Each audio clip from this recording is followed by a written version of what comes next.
Halo teman-teman, saya Ivan dari BDS Pro Audio. Dan kali ini kita balik lagi ke studio setelah sebelumnya kita membahas tentang Evo Loopback Mixer dari rumah. Ya, kali ini saya akan membahas lagi tentang salah satu audio interface, yaitu Focusrite Red.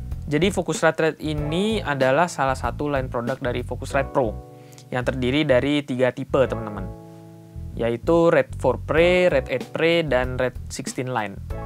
Kali ini saya akan bahas yang Red 4 Pre sama Red 8 Pre. Red 4 Pre ini adalah audio interface yang punya 58 input sama 64 output. Kalau Red 8 Pre itu memiliki 64 input dan 64 output.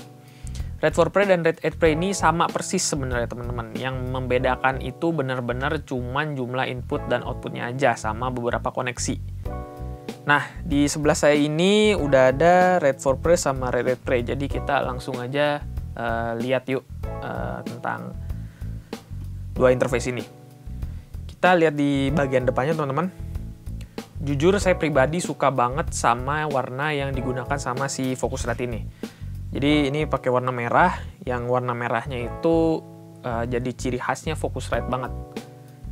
Merahnya nih cukup terang tapi gak kelihatan norak gitu teman-teman, makanya jadi elegan. Nah, itu yang membuat saya suka banget sama warnanya. Nah, karena yang kelihatan cuman di bagian depan ini, jadi yang diwarnain merah itu cuman di bagian depan, sisanya semua full warna hitam. Oke, kita lanjut. Di bagian depan ini ada dua instrumen input. Jadi teman-teman bisa masukin instrumen level input seperti gitar, bass, atau keyboard. Terus berikutnya di sini untuk Red 4 Pre ada 4 tombol teman-teman. Nah, fungsinya adalah untuk mengganti atau memilih channel yang pengen kita kontrol. Nah, controllingnya itu menggunakan knob yang ini. Nah, knob ini bisa ditekan teman-teman.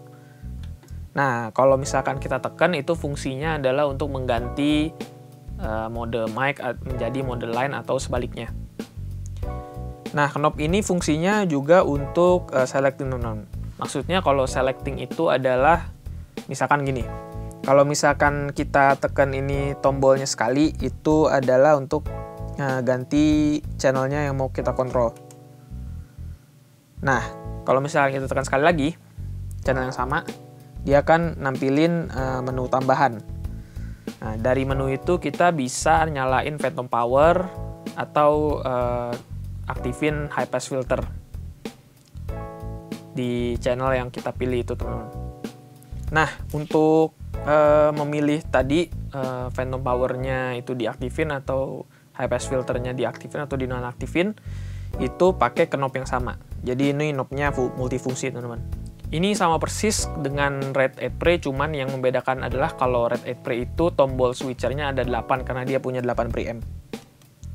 Ya, lanjut. Berikutnya ada 3 display baik di Red 4 Pre atau di Red 8 Pre. Nah, kalau yang di kanan itu seperti yang saya jelasin tadi, dia itu untuk nampilin channel status, gain, kontrol phantom power, high pass filter. Terus kalau misalkan di tengah ini untuk metering output atau input. Nah, di sini kita bisa pilih nanti mau output atau mau input. Nah, terus yang di paling kanan itu adalah untuk status. Jadi status koneksinya udah ke connect atau belum. Terus status koneksinya menggunakan koneksi apa. Nah, jadi di sini ada 2 koneksi. Nah, 2 koneksi itu apa aja nanti kita bahas lebih lanjut ya teman-teman. Nah, terus di sini ada status monitor volumenya juga sama mute atau dim. Nah, untuk kontrol monitornya itu menggunakan knob yang ada di sini. Nah, knob ini fungsinya juga sama kayak ini, dia multifungsi. Jadi kalau misalkan kita tekan knobnya itu dia akan nge-mute monitor si masternya ini. Begitu juga kalau mau nyalain. Ya, kayak gitu. Nah, selain itu kalau misalkan kita ganti modenya untuk mode yang meter, itu dia akan nampilin menu lain, yaitu kita bisa selecting output yang mau kita tampilin di sini. Meteringnya yang mana yang mau kita tampilin di sini.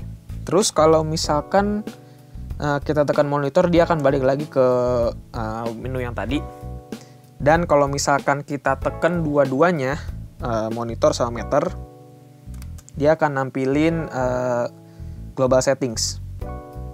Jadi global settings ini maksudnya adalah kita bisa pilih koneksi yang saya bilang tadi itu ada 2. Terus kita bisa pilih synchronization source-nya itu seperti word clock, maksudnya itu adalah dari mana ya. Di sini bisa internal atau word clock dan macam-macam. Terus di sini juga nampilin sample rate si audio device-nya. Dia lagi di sample rate berapa. Dan di sini ada status untuk firmware-nya, teman-teman. Ya, seperti itu. Nah, berikut lanjut. Kalau di bagian kanan itu ada headphone output, teman-teman. Ini menggunakan konektor 1/4 inch untuk headphone-nya. Nah, kalau misalkan kita tekan yang ini, dia berubah fungsinya nanti menjadi headphone output controller, teman-teman. Dan kalau kita pilih yang satunya, dia akan mengatur untuk yang channel yang nomor 2-nya. Oke, itu tadi di bagian depannya. Nah, tadi kan saya bahas yang Red 4 Pre untuk yang di displaynya. Ini yang Red 8 Pre ini sama persis. Jadi kurang lebih sama, teman-teman. Nah, setelah kita lihat depannya, kita lihat di bagian belakangnya ada apa aja. Nah, di belakang ini kita mulai bahas dari yang paling kanan, habis itu ke kiri. Nah, yang di atas ini sama kayak tadi, ini Red 4 Pre, yang di bawah ini Red 8 Pre. Nah, di bagian kanan untuk Red 4 Pre ini ada konektor XLR, teman-teman. Ini fungsinya seperti yang kita tahu untuk masukin mic input. Jadi di Red 4 Pre ini ada 4 channel untuk masukin mic. Nah, sementara kalau di Red 8 Pre itu ada 8. Nah, dia nggak pakai konektor XLR, tapi dia harus menggunakan kabel DB25. Di sini konektornya DB25 soalnya. Ya, DB25 itu nanti breakout jadi 8 channel input menggunakan XLR female, teman-teman. Terus lanjut ke sebelahnya. Di sebelah sini itu ada line input 1-8 sama line output 3-10.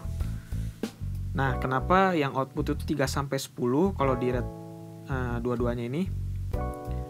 Itu karena di sini ada output 1-2 menggunakan konektor TRS, teman-teman. Nah, ini konfigurasi by defaultnya, teman-teman. Ini sama dua-duanya, cuman yang membedakan kalau si Red 8 Pre itu dia ada tambahan line input 9-16 sama line input 1-8. Nah, sementara yang di bagian sininya itu diganti menjadi line output 11-18. Line outputnya sama 3-10. Oke, lanjut. Tadi kita udah bahas yang output 1-2. Nah, di sini kita bisa pakai SPDIF in out-nya masing-masing sama. Terus di sebelahnya itu ada optical 1-8 dan 9-16. Oke, berikutnya ada Thunderbolt connection. Ini fungsinya adalah sebagai koneksi utamanya si Red series. Nah, Thunderbolt ini punya 2 peran. Pertama, dia bisa menjadi koneksi sebagai audio interface yang nantinya kita pilih sebagai playback engine, dan yang kedua dia diperlukan untuk konfigurasi di RedNet Control. Di RedNet Control itu kita bisa melakukan konfigurasi input-output. Misalnya tadi kan kita udah bahas konfigurasi output defaultnya yaitu 1-2 TRS, terus 3-10 itu DB25. Itu dari RedNet Control itu kita bisa ubah DB25-nya dari 3-10 jadi 1-8. Untuk koneksi sebagai audio interface, Focusrite Red sebenarnya gak cuma bisa pakai Thunderbolt, teman-teman. Jadi di sini ada mini DJ-Link port 1 dan 2 yang memungkinkan kita untuk bisa kombinasiin Focusrite Red series ke dalam sistemnya Pro Tools Ultimate, teman-teman. Nah, ini juga nunjukin kalau si Focusrite Red series ini berada di kelas yang sama kayak Avid HD I/O atau Avid HD Omni, yaitu kelas yang dimana audio interface ini digunakan oleh studio recording yang top class. Nah, teman-teman bisa kebayangkan kualitas dari input dan outputnya seperti apa. Tentunya nggak diragukan lagi kualitasnya. Nah, karena di sini ada available untuk bisa masukin ke Pro Tools HD, di sini ada disediai juga untuk synchronization dari loop sync, teman-teman, di port BNC yang ini in out. Nah, di sebelahnya persis ini untuk masukin synchronization dari external word clock. Jadi ada 2 pilihan, teman-teman. Oke, lanjut. Nah, yang terakhir ini ada untuk masukin power input, dan yang di antaranya BNC ini ada port Ethernet untuk masukin Dante network. Jadi via Dante kita bisa ngeluarin signal dari Focusrite Red ke device lain, contohnya seperti AM2. Kalau misalkan kita ada live room dan control room, kita bisa menggunakan satu kabel Ethernet itu untuk langsung kirim ke AM2 untuk sebagai headphone monitor, teman-teman. Oke, teman-teman, itulah tadi mengenai Focusrite Red, dan sekian dulu untuk video kali ini. Sampai bertemu di video berikutnya.